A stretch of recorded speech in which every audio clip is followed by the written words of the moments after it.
Baby's as big as a red curry squash, and Mama found a doula. It's week 36.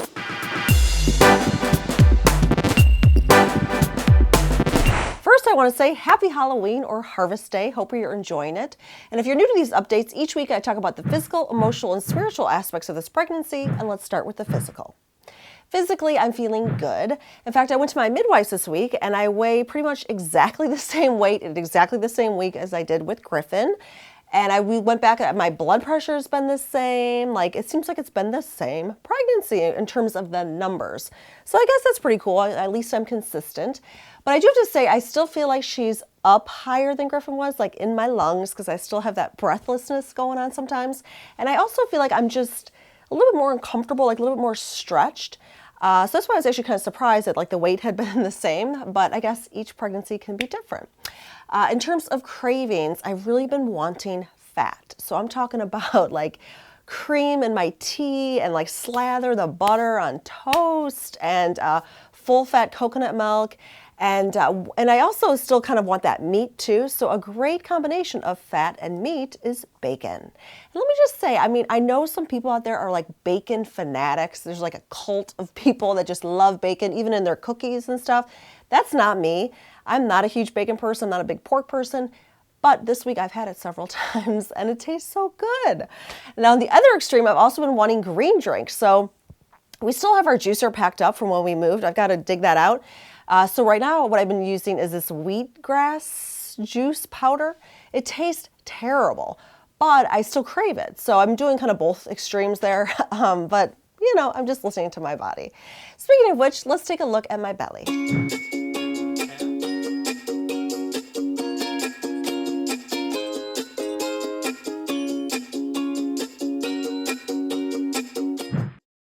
Emotionally, I am ecstatic because I found my doula. Yay! And I love her. It's just awesome. I'm so excited.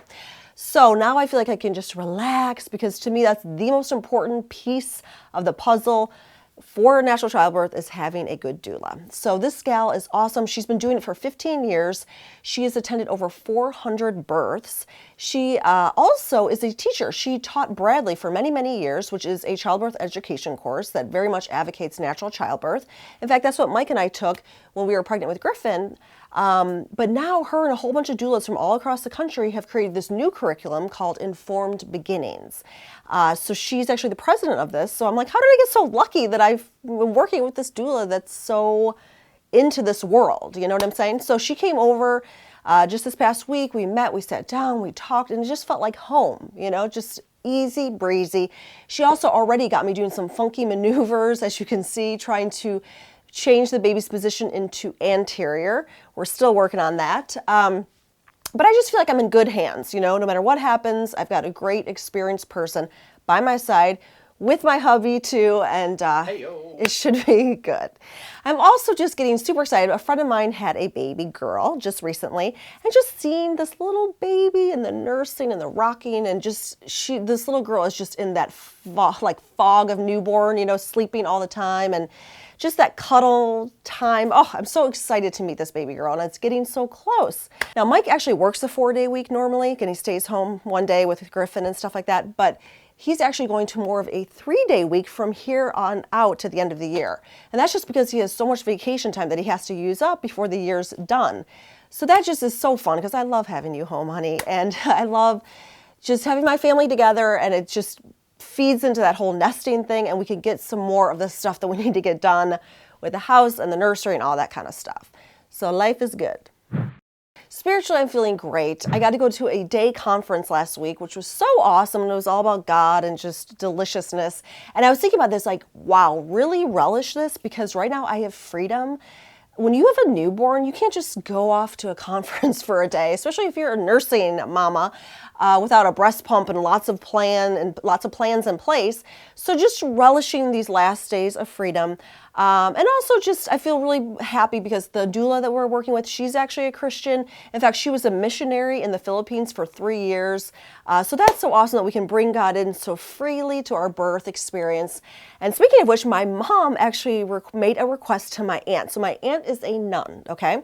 Now, she's probably not the typical nun you might be thinking of when you think of the stereotypical nun. She is a PhD. She's a professor. She teaches college students how to preach. She preached at our wedding. She knows like 7 languages. She's an awesome woman, but she's part of this sisterhood. And my mom made this request that once we start going into labor, that they would all pray for easy, fast and wonderful birthing experience, which is, what a blessing is that, just to have people that you don't even know praying for you. And I'm also going to be asking you guys to all be praying for me when the time comes. I think we're going to do some like live tweets or something like that. So more to come on that. But I know that I've prayed for people that I don't know that are going through labor or that are just starting labor or trying to get pregnant and all that kind of stuff, because we need each other. Prayer is powerful. So just having all that good God juice around is just such an incredible blessing, and I definitely don't take it for granted. So that's what's up with me at week 36. Would love to hear from you. How are you? What's going on in your life? Share with me in the comments below. And thanks as always for tuning in.